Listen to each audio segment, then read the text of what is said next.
Fight and Rage.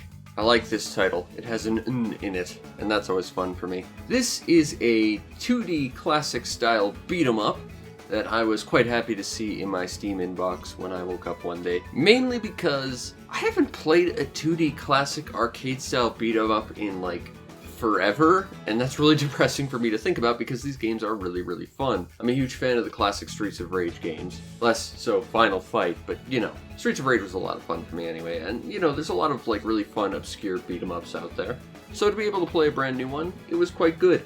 And Fight and Rage is a excellent addition to a beat 'em up library for the most part. There was one or two things I might take note of, but for the most part, it is an absolutely solid game to play. Now the story is, get this, there's a boss who sends evil minions from the right of the screen, and you have to go beat them up.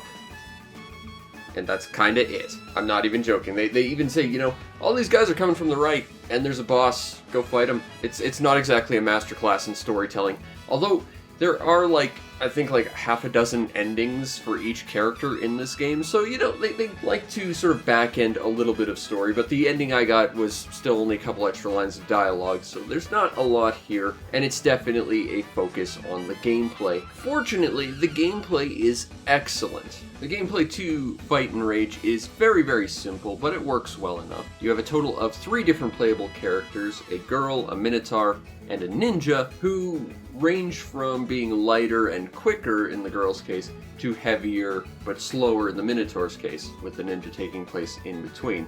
Very standard stuff here. What is nice is each character gets about a dozen different costumes, which are unlocked by completing various challenges, such as beating the game on X difficulty or completing a challenge mode, which is really cool. That adds a lot of replayability to this game. There's also a mode that lets you play as the enemy characters, which honestly I think is a must-have feature in pretty much any beat 'em up, and yet none of them do it, but having a huger cast of characters to just play on different modes, that's definitely cool, even though it is a bit of a secret mode type thing. As you run around the environments, you will be encountering different enemies, and there's about a dozen different enemies in this game. They are fairly varied. You've got rats that ride bikes, but sometimes don't. They carry knives, which you can disable and take for yourself. 2 other characters which play a lot more defensively, as well as certain enemies that drop food when you beat them. But I think the drops are entirely random. I think it might be based on how you combo them, but I'm not entirely sure. The game itself features a fairly simplistic combo feature, but you can rack up a lot of hits on your combo meter. I think I ended up capping out around 90 hits at one point. You can really raise that combo meter. And one thing that's really important about this game is crowd control. While you do have a basic combo,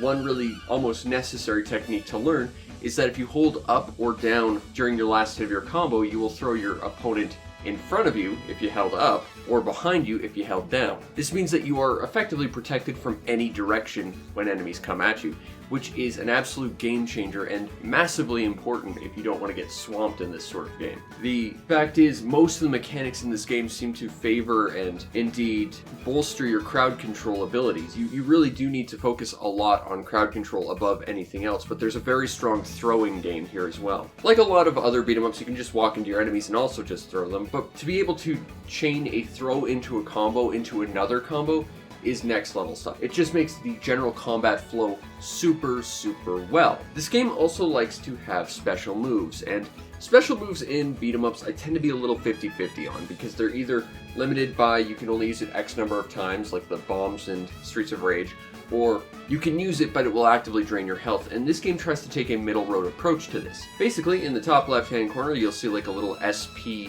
display, and when that fills up and glows blue, you can use your special attack.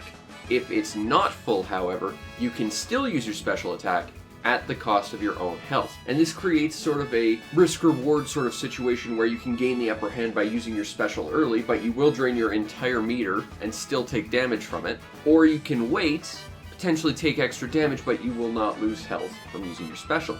This really creates an on-the-fly thinking approach to how you want to throw your special abilities into your combos. And given how important these special abilities are, they're effectively just combo extenders with extra damage, but they each have several options. I played primarily as the girl, and She had like 6 different specials depending on where in a combo she was, if she was in the air, which direction she was facing. It is impressive how many different special attacks you get depending on the context of where you are in combat. And it creates a higher skill ceiling and requires you to really learn your character and figure out the best time to use certain special attacks in certain scenarios. And that's great. It adds a lot of depth to what could otherwise be a very bland and two-dimensional game, gameplay-wise. There's also multiple routes, and you could take alternate routes through them, which I think does affect the ending. This reminds me a lot of those Dungeons and Dragons beat-em-ups where, you know, you could take an alternate route and you get like completely different stages and stuff. It's still pretty cool that there are alternate routes to give you a little bit more replayability as well. The individual day-to-day enemy encounters are creative and varied. The stages are for the most part really well designed and keeps you guessing and gives you lots and lots of different experiences. Again, for a game that could be effectively one note, it does give you a lot of different encounters and ways to experience the game from moment to moment, and that's definitely appreciated. There is one big issue, and this is literally the only thing about this game I don't like, and that is the final stage, because up to this point it's been very creative. You've had like little maze areas, you've had,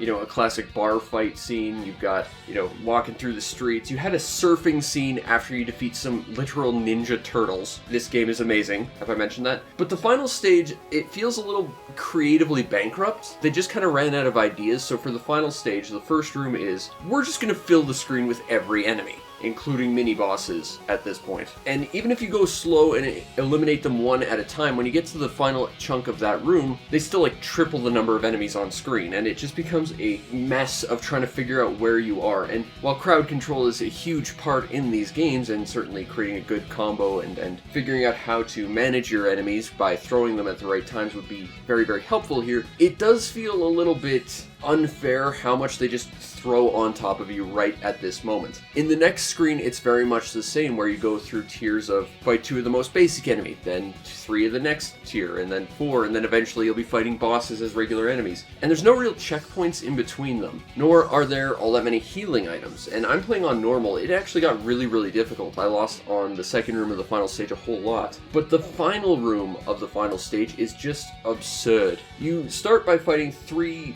what are effectively bosses at once. They are all about dodging and counterattacking you, so you kind of have to work around that. You get some smaller mook enemies that will drop some knives occasionally that you can use to sort of crowd control a little bit. That's, I think, how that encounter's supposed to work.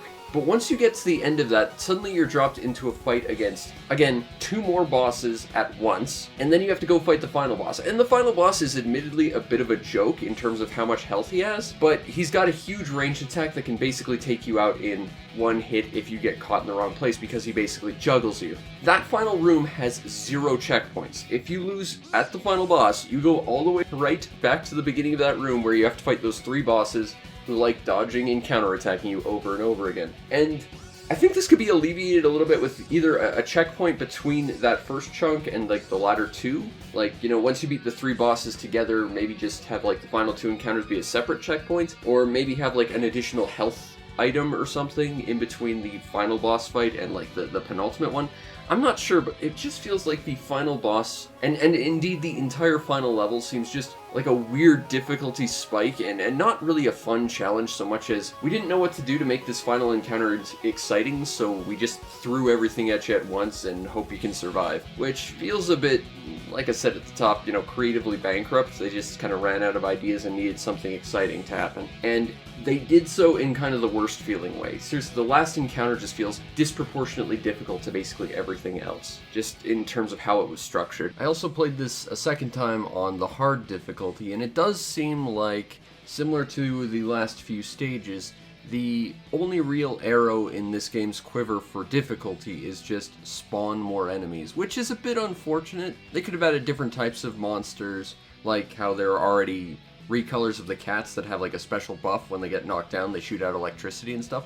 They could have had more interesting monsters that required slightly different approaches to take down and just different effects and stuff, but For the most part, it's just spawn more enemies, and that seems to kind of be it. Fortunately, I was also able to turn on CPU teammates. Weirdly enough, that's a feature you have to purchase using in-game money that you have to earn by grinding a little bit, which is weird, but it balanced things out a little bit better in my favor, I guess. But it's kind of a shame there aren't more interesting ways to modify the difficulty, because like the only thing that comes across as kind of creatively weaker than just increasing the amount of enemies is just make sure they do more damage and have more health. It's not that bad, but it's not much better. Other than that one moment, the entire game is otherwise really, really fun.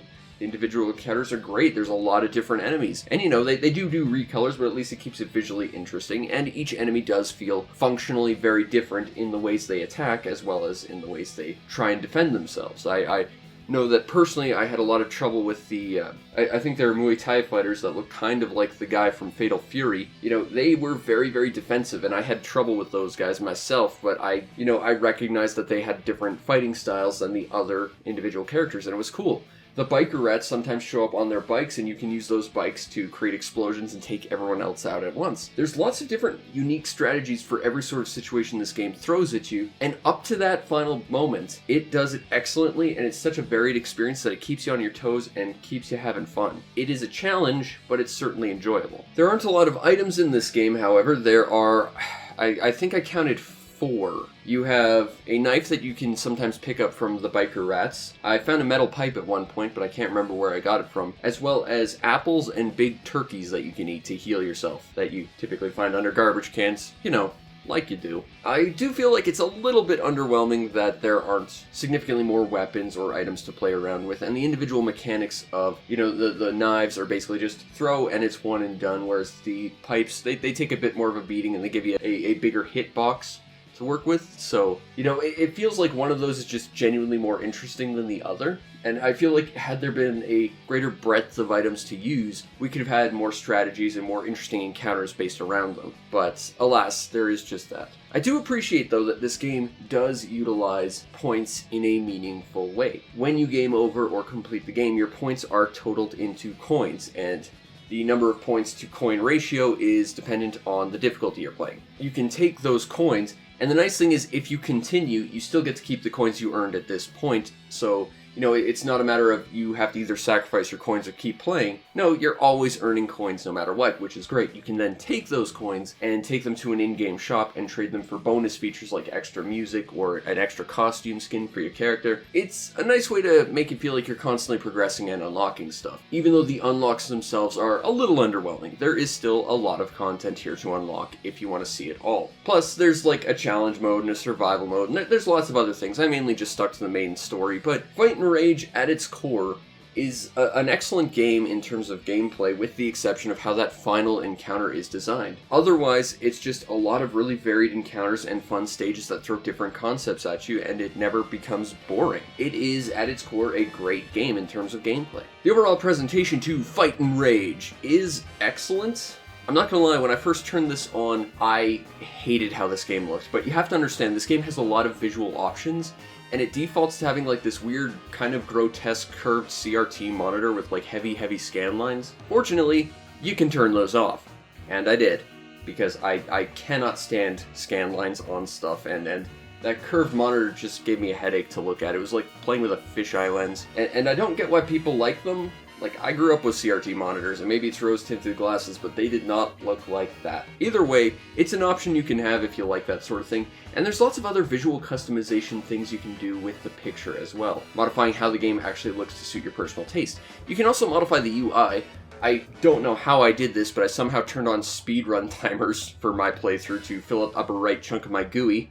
So you get to see my really laughably bad time of, I think I beat this game after 2 hours, because that final stage took me an hour to beat, because that last room, like I said, the enemies have lots of different palettes, so that's there to keep them visually interesting. The environments look absolutely gorgeous. I remember walking around on the beach on one stage and was like, oh man, this would be a cool place to go on vacation. Like, it is beautiful. The environments to this game are great.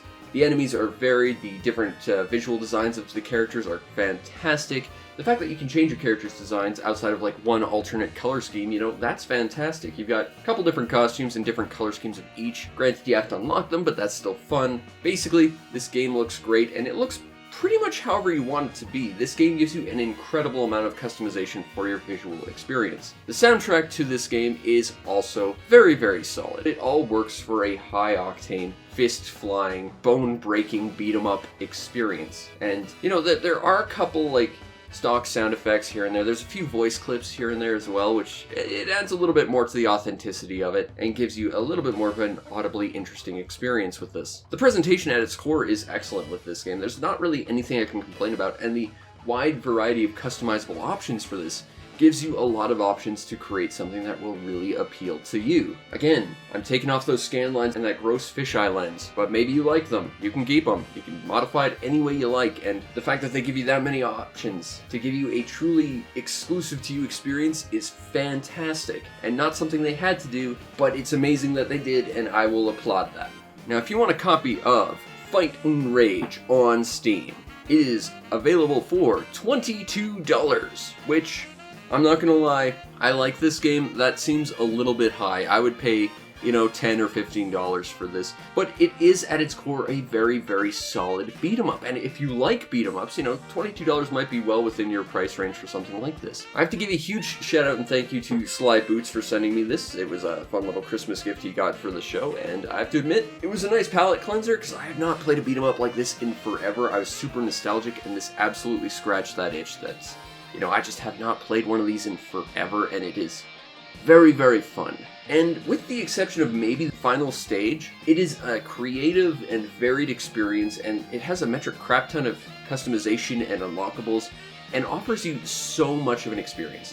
I personally think $22 is a bit steep for this.